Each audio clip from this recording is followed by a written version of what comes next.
Teksa po kthehem nga Zvërneci, një miku im më solli në vëmendje një çështje e cila më la pa mend dhe nuk mund të ri pa i thënë dy fjalë për atë, palloshin e Belës. Ministria e Shëndetësisë pas ka miratuar një paketë financiare për të siguruar me lekët e mia, të tuat dhe të fëmijëve tan trajtimin me hormone të gjitha atyre që e quajnë veten transgjinor. Pra meshkuj që duan të duken si femra apo femra që duan të dukej si meshkuj. U futa dhe pash pak çfarë ishte dhe pash se ka dy lloj terapish të cilat ne do i paguajmë me taksat tona.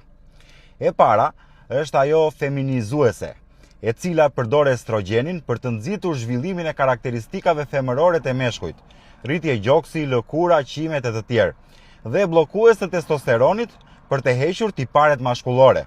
E dyta është e kundërta, maskulinizuesja, që përdor testosteronin të femrat që t'u trashet zëri e t'u dalin qimet e të tjerë se po më vjen edhe për të vjell. O pallosh, o njeri pa gjak e pa zemër, po ke qindra fëmijë që po vuajnë nga kanceri e leuqemia dhe ti nuk u siguron dot ilaçet bazike të onkologjiku. Po ke qindra nëna e baballar që po ju thon lam të mirë fëmijëve dhe po i lën jetim se ti nuk u siguron dot mjekimin e duhur në spitalet tona.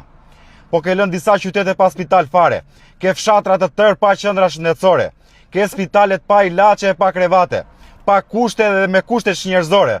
Po vdesin njerëzit se nuk u vet ambulanca se s'ka naft, apo s'ka shofer e s'ka saft mjekësor se ka ikur në Gjermani.